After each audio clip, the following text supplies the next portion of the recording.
Welcome back to the Citizen Channel, another episode of CITY130. Yes, I'm celebrating.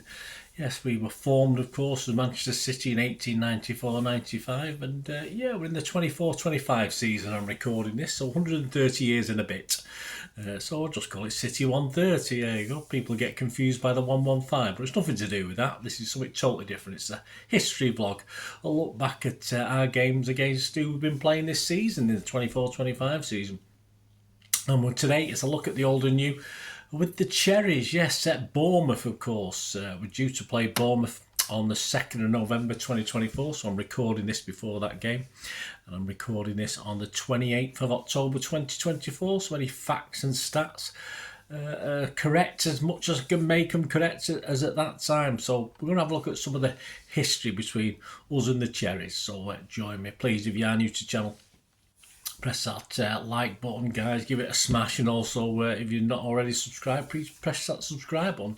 And if you are interested in supporting the channel, you like what I try and do, I do film and TV stuff as well. If you're interested in that, have a look. Or if you know someone who might be, give me a kick in my direction. But please stay tuned after this little summary of CITY130, and I'll give you some ways you can help support the channel through various things: membership, sponsorship, just watching ads, stuff like that. All helps out. So stick with me later, guys. Right, let's talk about City at Bournemouth. Yes, our league record at their place. We've only played 10, of course. It's a fairly new thing, as you know, with Bournemouth.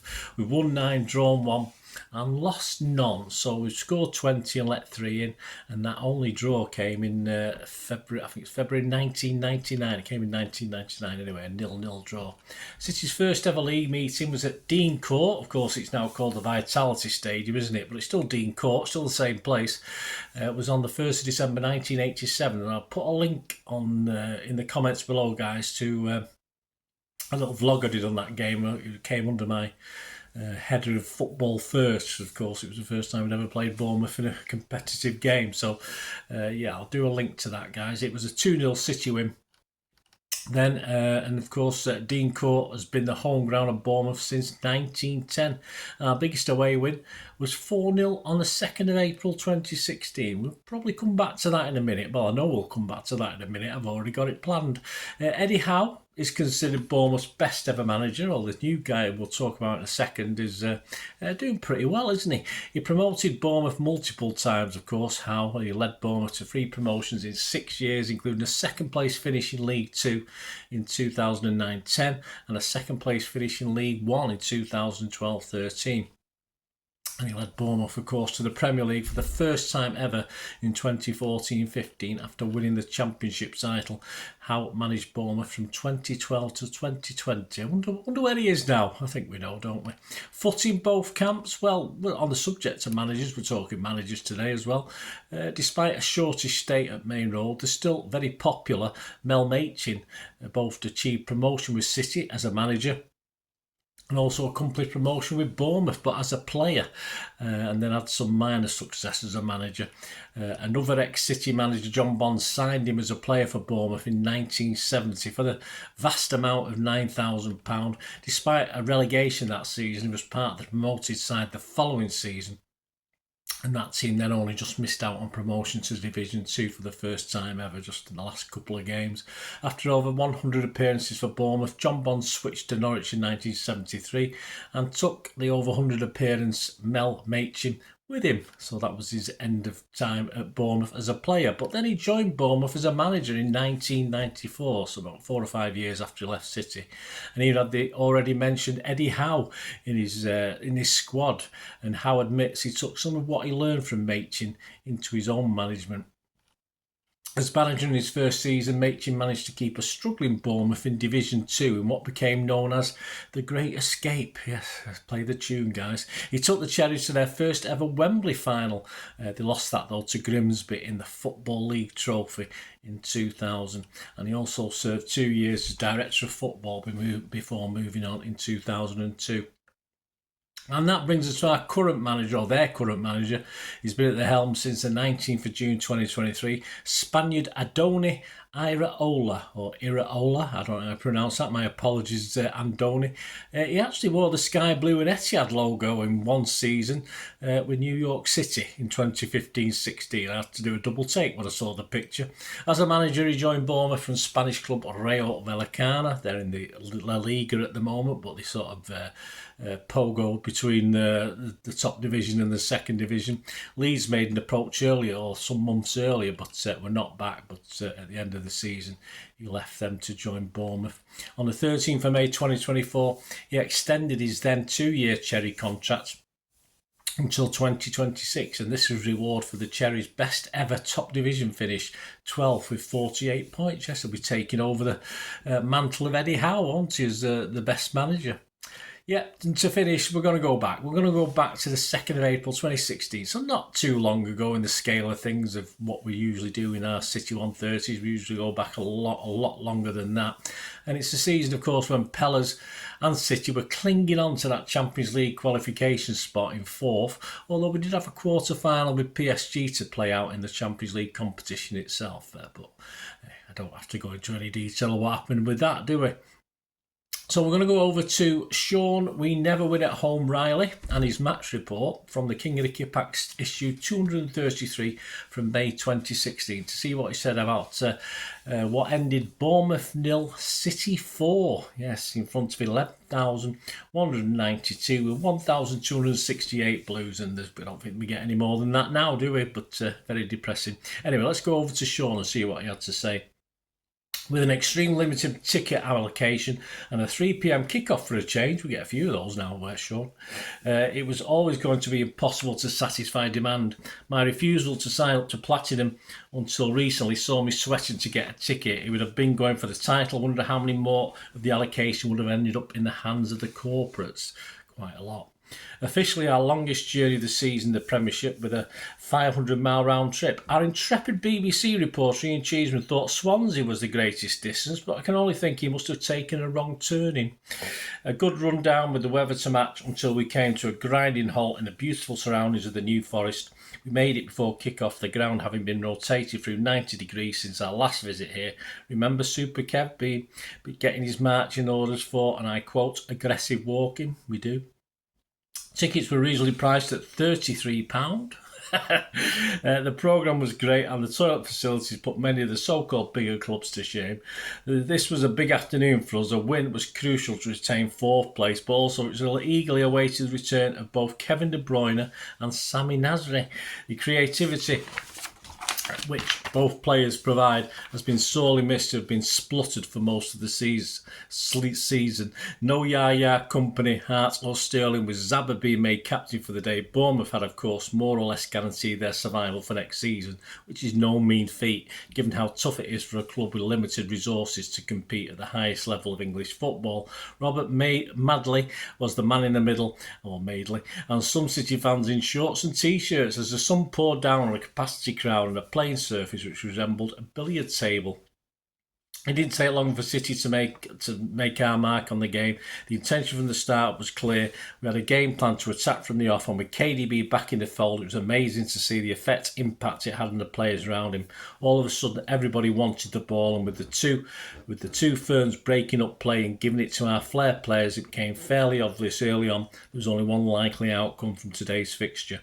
When Navas took a corner, we never expected anything, certainly not a hooked volley from Fernando, which found the top corner of the net to the surprise of everyone, including the player himself. What a great start. Within 5 minutes, we were at it again as Silva won possession just outside the penalty area and laid it off to Aguero, who lifted a return ball into the path of Merlin, who in turn guided the ball into the path of KDB. He just knew what was coming next. First time pass, shot, volley into the bottom corner. It looked like minimum effort on his part, but the control and execution was exquisite. 2 goals to the good, and the home side barely had a kick. When Navas chased down a ball that looked as though it was destined to go out, there looked nothing on at all. But not only did he keep the ball in play, the resulting cross in was probably one of the best he has produced, and he managed to get some pace combined with height and then dip on it. It still needed someone to get on the end of it, over to Sergio, whose leap saw him nearly jump his own body height. Okay, a bit of an exaggeration here, but you take my point. To beat the defender to it and then angle his header across the goal towards the opposite post. We couldn't see clearly from our seats at the other end of the ground, but the reaction of the players said it all. The attempts to clear by their player was in vain. It had clearly crossed the line. 3 goals to the good, with weather to match. It felt like the opening day of the season. Fernandinho then hit a screamer from all of 30 yards, only to see his effort cannon off the bar. A short while later, a clearance by him into the stand where we were gathered did hit the target, my face. 42 years I waited for that moment, but I resisted the temptation to collapse in a heap and claim damages and ask for his match shirt. But then again, if he offered.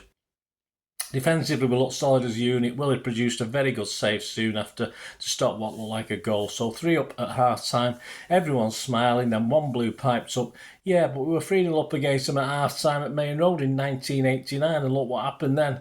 It wasn't me. There wasn't much danger of lightning striking twice. The forecast was good for the whole weekend after all. KDB then nearly made it 4 just after the restart. Another great goal-bound volley which produced a very good save by their overworked keeper. Willie made another good stop, but the game as an event was over, and the second half took the predictable pattern of us largely going through the motions, and Bournemouth wanted to prevent it being an absolute rout. KDB was wisely subbed after an hour, with Kolarov coming on, followed by Silva for the welcome return of Nasri. At least we'll keep the ball better now. And finally Aguero giving Kelechi 10 minutes at the death. Kolarov looked determined to make an impression, bombing down the left-hand side in front of us at every opportunity. When Nasri took a throw in the last minute of added time, there appeared very little on, but Alex charged into the penalty area, surprising the home defence before hitting a spectacular shot into the roof of the net at the far post. It was a quality strike. The big man came over to take the adulation. He enjoyed the moment, as did the fans, who had backed him by singing his name since he came on. Can't beat backing a player. It ended a perfect afternoon. We looked the City of old and the new old. 4 goals scored, a clean sheet, team spirit high, and it put everyone in the right frame of mind for our Champions League tie in Paris. The title may have gone, but there's still plenty to play for, and with our key players coming back, let's see where the final few weeks takes us. We spent the evening in Boscombe and Bournemouth. No problems whatsoever. Happy smiling blues, enjoying the seaside visit and a drop of alcohol, all in good spirit. No neither how it should be. So my thanks to Sean. We never win at home. Riley there in the King of the Kipaks going back. Picture of Pella's on the front there. So there you go, guys, going back in time.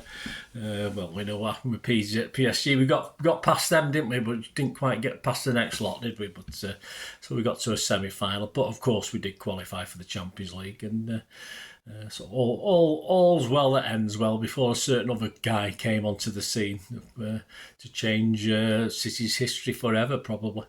There you go, guys. Hope you enjoyed this CITY130 special anyway. There'll be lots of these during the season. The only other times I don't do them, I do League Cup specials or an FA Cup special, but as opposed to a CITY130. But as long as we've got history against the teams we're playing, which we have, then there'll be this will be going on all season. Thanks for watching, guys. Hope you enjoyed it anyway. Let us know your thoughts, let us know your memories of any of those games we've mentioned today. It'd be great to hear from you. And please, if you do like what I try and do and want to help support the channel, please stay tuned. I hope you enjoyed the feature, and yeah, if you can support me through the subscription, if you can subscribe, guys, that'd be wonderful if you've not already done so. We do actually have memberships at the moment, just 99p a month, so you get access to all my City stuff, including all the history vlogs, dozens and dozens not been published yet that you get immediate access to, and every time I do a edit and do a vlog, you get immediate access to it as well. So you can have a copy of scripts as well if you want any hard copy of the sort of things I do on matches and teams and managers and players, etc, etc. So if you can join the membership, that'd be wonderful. We do have sponsors at the moment. Piat6505 are our current sponsor. They have a little eBay shop, so if you check in the comments section, there's a link there to the shop. They sell movie posters from the 90s and 2000s. They sell DVDs, some classic Hollywood movies, some classic foreign language ones. And if you do see anything you fancy on there, if you do place an order, just mention me, just say Bernard sent you, and you automatically get 10% reduction in the cost of your order. So fill your boots, guys, and my thanks to P@6505. And yeah, if you want to support the channel just by watching the ads, that helps. Watch the ads, let them play through while you just have to check your phone or something, let it play out. And of course, if you follow any of the links, that always works as well. If you follow a link to one of the ads and you fancy something, I've done it myself. I've followed a link and actually purchased something from another organisation. But it can happen. It can happen. Not all ads are stuff you're not interested in. And of course, if you can give us a like, guys, that would be absolutely fantastic. All likes are much appreciated. Anyway, thanks for watching.